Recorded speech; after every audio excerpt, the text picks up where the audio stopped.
Bonjour, je suis le docteur Stéphanie Leclerc-Mercier, je suis dermatologue à Paris. Je suis pratiquante de sport, passionnée d'outdoor et de montagne et j'ai décidé depuis peu de mettre en commun ma passion de la montagne et de l'outdoor et mon métier de dermatologue pour pouvoir travailler davantage sur une activité de dermatologie du sportif, en particulier du sportif outdoor, avec un gros focus sur la photoprotection, mais aussi plein de conseils sur les frottements, les ampoules, les infections, bref, toutes les dermatoses qu'un sportif peut rencontrer dans ses sessions de sport ou en compétition.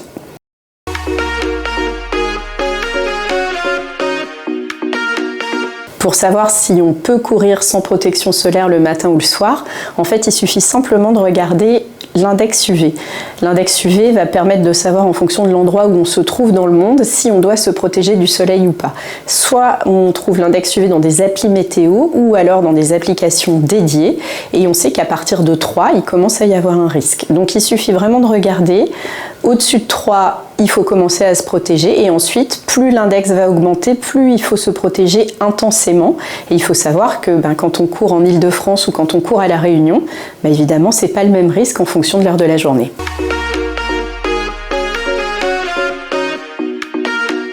Le risque de faire du sport sans protection solaire, c'est d'attraper un coup de soleil. Un coup de soleil, en fait, c'est un dommage pour l'ADN de nos cellules qui va pouvoir conduire à un cancer cutané et en plus, ça va augmenter le photovieillissement.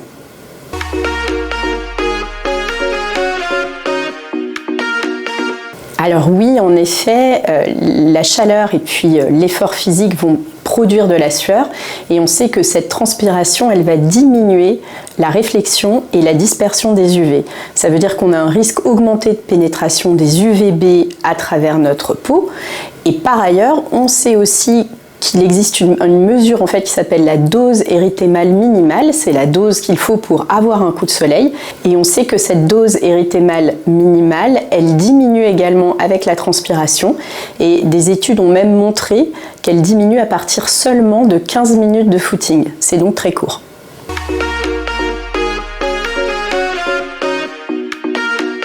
Alors, effectivement, il faut choisir une crème solaire avec un large spectre UVB et UVA.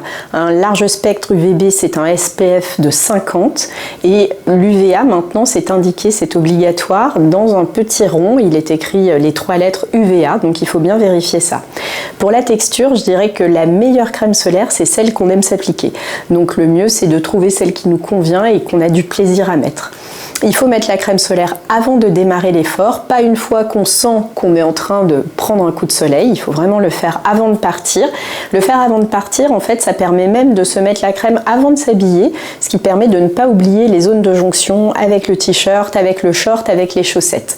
Et puis, cette crème solaire, normalement, on doit la renouveler toutes les 2 heures, mais c'est vrai que si on transpire beaucoup, et même par exemple si on va se baigner, qu'on a cette opportunité, il faut la remettre plus souvent.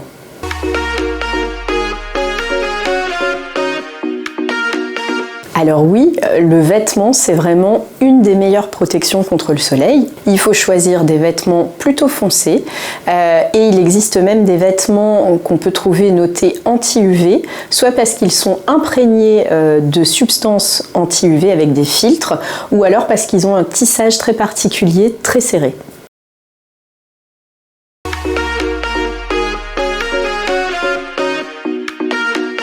Il y a des zones qui sont très souvent oubliées, les lèvres par exemple, qui ont peu de mélanine, qu'il faut vraiment protéger avec un stick UV, derrière les oreilles, derrière la nuque, derrière les genoux, le dos des mains, ça c'est vraiment des zones qu'on oublie souvent.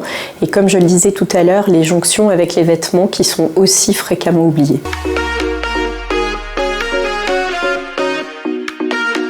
Alors déjà, j'espère que vous ne prendrez pas de coups de soleil avec les conseils que je viens de donner, il faut vraiment éviter. Toutefois, si vous attrapez un coup de soleil, s'il est important, vous pouvez prendre une douche déjà pour vous rafraîchir, appliquer de la crème hydratante pour restaurer la barrière cutanée. Certains coups de soleil peuvent être vraiment très importants, avec des cloques, on peut avoir une sensation de malaise. Si c'est le cas, il ne faut pas hésiter à consulter un pharmacien ou un médecin. Et surtout, on ne se réexpose pas au soleil ensuite.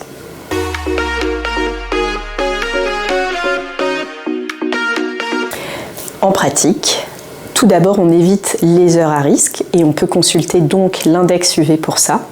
Ensuite, la meilleure des protections, c'est chapeau ou casquette. Et dans ces cas-là, on n'oublie pas les oreilles. Lunettes de soleil, vêtements couvrants, les brassières c'est très joli, mais quand l'index UV est haut, on met plutôt un t-shirt qui va couvrir les épaules.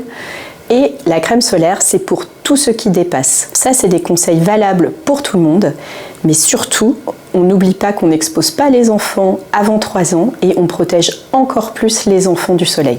Protégez-vous et protégez ceux que vous aimez.